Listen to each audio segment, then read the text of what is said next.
Assalamualaikum warahmatullahi wabarakatuh. Baiklah, sebelum memulai pemaparan materi dari kelompok kami, sebelumnya itu kami akan memperkenalkan diri kami masing-masing, yaitu yang pertama Saudari Miftahul Jannah dengan NIM 19 10 20 20 29. Yang selanjutnya Saudari Dia Permatasari NIM 19 20 20 20 96. Yang terakhir ialah Saudara Agung Setiawan dengan NIM 19 30 20 21 28. Dengan dosen pengampu Ibu Dwi Nopiani, Magister Pendidikan Islam. Adapun penjelasan materi kami yaitu metode pembelajaran terprogram, studi kasus, insiden, kelebihan dan kelemahannya dalam pembelajaran fikih. Baiklah, di sini sebelum memasukkan kepada materi tentang metode pembelajaran, adapun pengertiannya.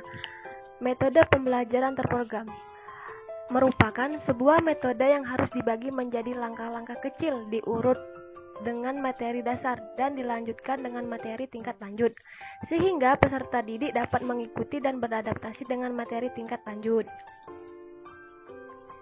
Metode pembelajaran terprogram dapat diaplikasikan ke dalam pembelajaran fikih. Adapun rencana program pembelajaran di minggu ke-1 dimulai dengan pembelajaran niat berwudhu. Bismillahirrahmanirrahim. Assalamualaikum warahmatullahi wabarakatuh. Waalaikumsalam warahmatullahi wabarakatuh. Apa kabar adik-adik semua? Baik, Bu.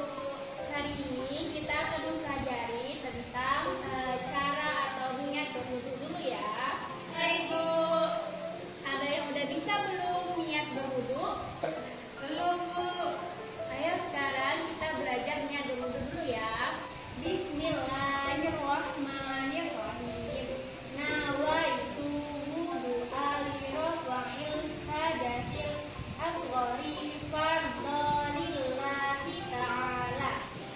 Bismillahirrahmanirrahim.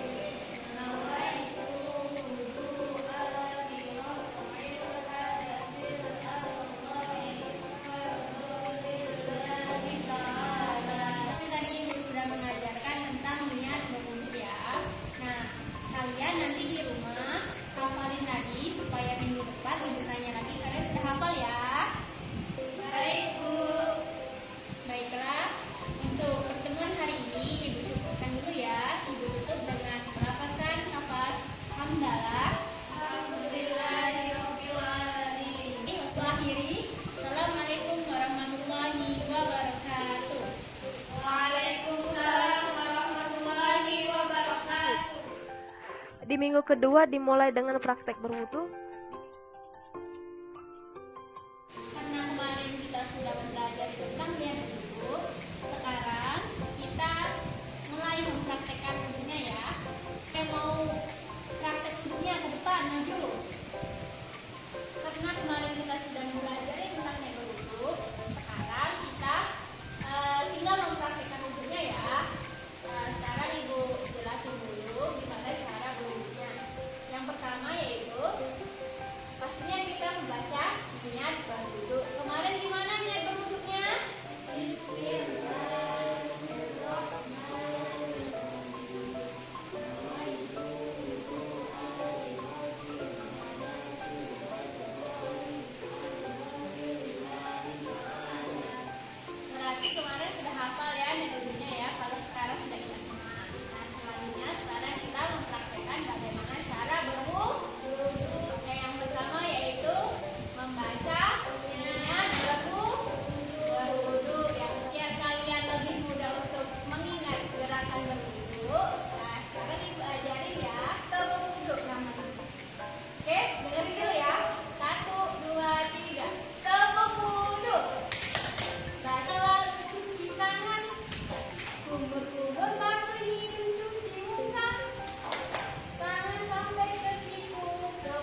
kemudian kumur-kumur, terus bersih hidung, lalu cuci muka dengan membacanya Bismillahirrahmanirrahim, yaitu doa di Rabbil Alamin, lalu membasuh tangan sampai ke siku, kemudian kepala, terus telinga, dan terakhir cuci kaki, kemudian doa. Kalian sudah mempelajari bagaimana cara berwudu dan tata caranya. Kita akhiri pertemuan kita pada hari ini dengan melafaz nafas hamdalah. Wabillahi taufiq wal hidayah. Wassalamualaikum warahmatullahi wabarakatuh. Waalaikumsalam warahmatullahi wabarakatuh. Di minggu ketiga dimulai dengan evaluasi berwudu. Hari ini kita akan mempelajari atau mengevaluasi pembelajaran yang telah kita pelajari di minggu-minggu sebelumnya. Yang minggu pertama kemarin kita belajar tentang apa? Tentang niat dulu. Niat apa? Niat dulu. Niat dulu. Di mana?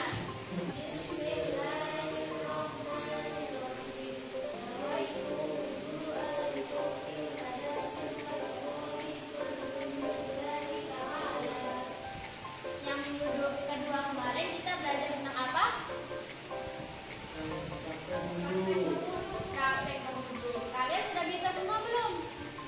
Sudah lama saya belum bisa, kan kemarin sudah dipraktekin dan diajari gimana berwudunya. Ayo kita belajar lagi yuk. 1, 2, 3, tepuk wudu. Baca bismillah lalu cuci tangan. Basuh hidung, cuci muka. Tangan sampai ke siku, kepala dan telinga. Terakhir cuci kaki lalu doa. Amin. Nah, bisa semua. Dan sudah mengerti apa yang dipelajari kemarin. Kita tutup bab kita tentang wudu. Itu akhiri dengan sama-sama melafazkan lafaz hamdalah. Dan doa kafaratul majlis. Bismillahirrahmanirrahim. Subhanakallahumma wa bihamdika asyhadu an la ilaha illa anta astaghfiruka wa atubu ilaika. Itu akhiri. Wabillahi taufiq wal hidayah. Wassalamualaikum warahmatullahi wabarakatuh. Waalaikumsalam. Di minggu keempat dimulai dengan niat sholat, dan di minggu terakhir dimulai dengan praktek sholat. Adapun kelebihannya: 1. Materi disusun dari yang paling mudah. 2. Peserta didik dapat lebih mudah beradaptasi. Yang ketiga, peserta didik lebih fokus pemateri. Adapun kekurangannya, yaitu 1. Terlalu memakan banyak waktu. Yang kedua, peserta didik berkemungkinan bosan. Yang terakhir ialah persiapan pendidik sebelum belajar harus lebih siap lagi. Yang kedua yaitu metode studi kasus. Dalam metode ini, biasanya pendidik belum memberikan sebuah rumusan masalah dalam kehidupan agar mengajarkan peserta didik berpikir kritis dengan meneliti kasus per kasus, untuk kemudian menarik kesimpulan dan membuat teori atas kasus-kasus tersebut. Adapun studi kasus dalam pengaplikasiannya dalam pembelajaran fikih, yaitu pendidik membagi peserta didik ke dalam beberapa macam kelompok. Kemudian, peserta didik diberikan masing-masing teks studi kasus dalam kehidupan untuk mencari tahu sebab dan solusi atas studi kasus tersebut.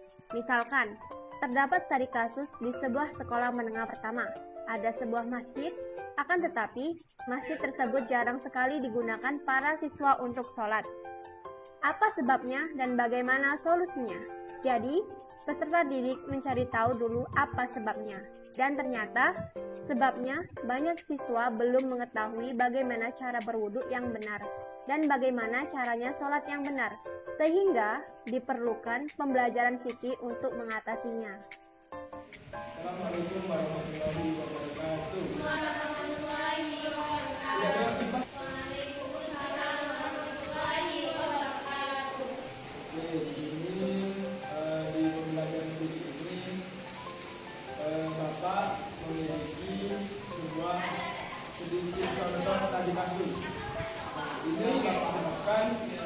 kalian jawab sesuai dengan yang kalian ketahui bagaimana cara kalian untuk menyelesaikan masalah tersebut. Jadi kita itu harus berpikir terlebih dahulu bagaimana suatu keadaan di dalam kejadian tersebut. Lalu kalian analisis sebab akibatnya lalu solusinya. Dan ini terdapat kertas yang berisi studi kasus tersebut. Jadi ini Bapak akan berikan, lalu kalian jawab. Oke? Oke, Pak.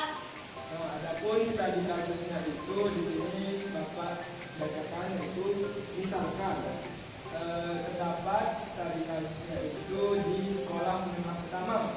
Nah, di sekolah menengah pertama tersebut terdapat sebuah masjid. Akan tetapi masjid tersebut jarang digunakan untuk sholat. Kira-kira apa penyebabnya dan bagaimana solusi? Jadi Bapak berikan soalnya.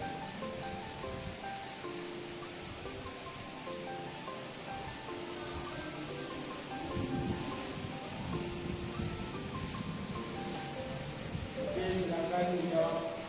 Izin Pak, menjawab pertanyaan ini, Pak. Boleh diulang, Pak? Ulangi lagi pertanyaannya. Misalkan di sekolah menengah pertama terdapat sebuah masjid. Akan tetapi masjid tersebut jarang digunakan sholat oleh siswa-siswanya. Nah, kira-kira apa penyebabnya dan bagaimana solusinya? Jadi menurut saya penyebabnya siswa yang tidak ingin sholat seperti itu karena faktornya berburu.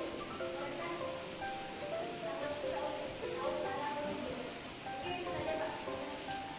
Saya, Pak, kalau menurut saya pribadi, mungkin karena siswa tersebut belum mengetahui atau belum paham tentang cara-cara sholat dan cara-cara beribadah seperti yang disebutkan dan juga mungkin pembelajaran agama di sekolah tersebut juga tuh belum mereka kuasai untuk pengimplementasiannya di kehidupan. Oke, itu saja. Terima kasih.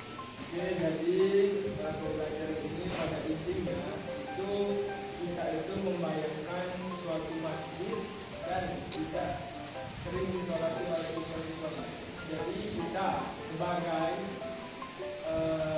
mahasiswa ataupun guru itu harus mempelajari mereka cara-cara berwudu dan cara-cara sholat. Mungkin itu saja untuk kita kali ini. Jadi, Assalamualaikum warahmatullahi wabarakatuh. Selanjutnya, kelebihan dan kekurangan dari studi kasus. Kelebihannya yaitu 1. Peserta didik lebih peka terhadap sekitar. 2. Peserta didik dapat lebih kritis dalam menyelesaikan masalah. Sedangkan kekurangannya yaitu 1. Memakan waktu yang lama. 2. Rawan kebohongan dari sumber informasi. Lalu, metode yang berikutnya yaitu metode insiden. Dalam metode ini, biasanya pendidik sudah memberikan sebuah rumusan masalah. Disinilah letak perbedaan dengan studi kasus, yaitu adanya data rumusan masalah walaupun belum lengkap. Sehingga peserta didik tinggal mencari penyelesaian masalahnya sesuai dengan materi pembelajaran yang telah ia dapatkan. Adapun pengaplikasian metode insiden ke dalam pembelajaran fikih yaitu misalkan pendidik memberikan materi pembelajaran, kemudian pendidik memberikan sebuah contoh permasalahan dalam kehidupan. Misalkan terdapat sebuah permasalahan, seorang perempuan ingin mengaborsi kandungannya. Setelah diperiksa lebih lanjut, terjadi kelainan pada kandungannya. Jadi, bagaimana hukum dari mengaborsi kandungannya tersebut? Setelah peserta didik mempelajari materi pembelajaran yang telah diberikan pendidik, peserta didik pun menganalisis apa hukum dari persoalan tersebut sesuai dengan yang ia pelajari, sehingga terdapatlah jawaban untuk permasalahan tersebut. Baiklah, di metode insiden kali ini, Ibu mengambil materi yang berjudul tentang aborsi. Apakah adik-adik telah tahu apa itu aborsi? Sebelum itu, Ibu akan menjelaskan apa itu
Ibu jelaskan tadi bahwa aborsi itu dilarang dalam agama Islam dan itu hukumnya haram.